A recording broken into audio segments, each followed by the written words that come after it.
All right, family, for those who caught the part one video on where is all this Nephilim DNA at, as we talked about before and after the flood, as we talked about the bloodline, Noah being pure. Now, I'm looking back at the comments again. Man, y'all always be on it. So let's ask this question. Y'all already know my answer. Could it have been in Noah's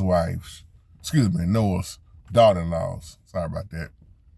As the comments I see, one of them, 2 or 3 of the comments said, it could have been in Noah's daughter-in-laws. Because see, the Bible don't go into a whole lot of detail, or is it off in the removed books? Because who was really Noah's daughter-in-laws?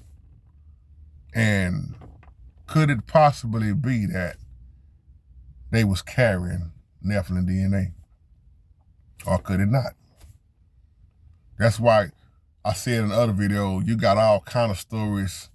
I heard, like somebody said a while back, that they believe that they survived by hanging on the outside of the ark. I done heard all kind of stories, y'all. I ain't trying to laugh at it, but it's like, you hear so much.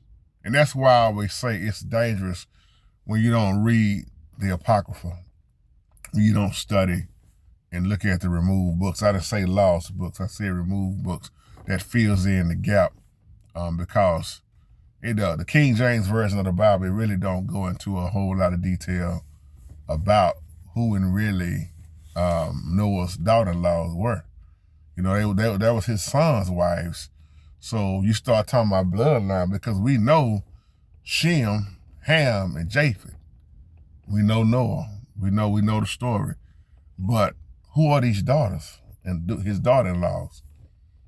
Now, we know the Bible says in Genesis 6 that those watchers, they saw that the daughters of men were fair, and they slept with them. That's how we came up with all this in Genesis chapter 6.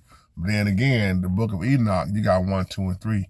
Enoch goes into a whole lot more detail about the watchers, who they are and what they taught. So just because a lot of stuff is not mentioned in the King James Bible, and when you see it in other books, don't mean that it's fake. You know, you just have, that's why I keep saying you got to really pray and study with spiritual discernment. And I love all the comments on that part one video. But that's the question. Could it have been what you like when you use the word tainted?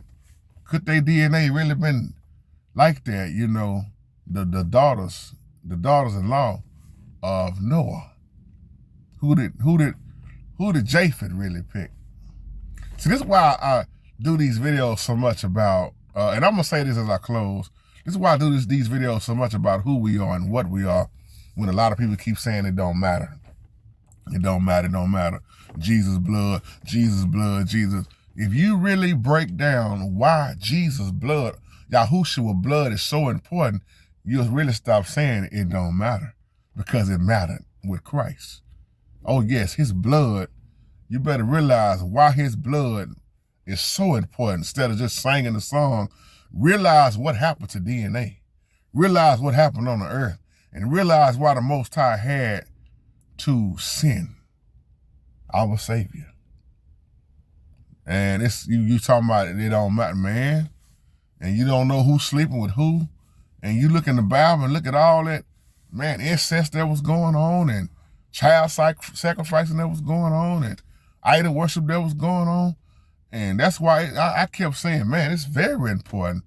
And that's why so many people keep looking for that ancestry.com and trying to figure out who they kin to and who their granddaddy was and all that kind of stuff.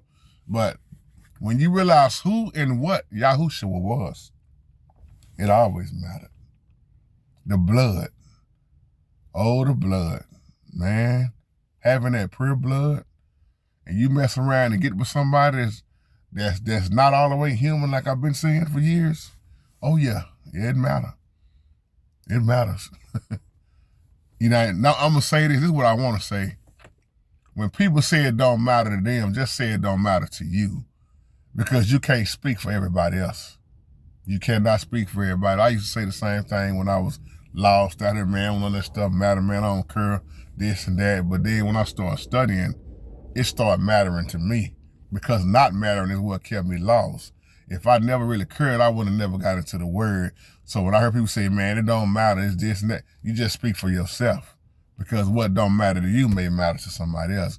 Everybody got an opinion. So with that being said, I love y'all and have a blessed day. Shalom.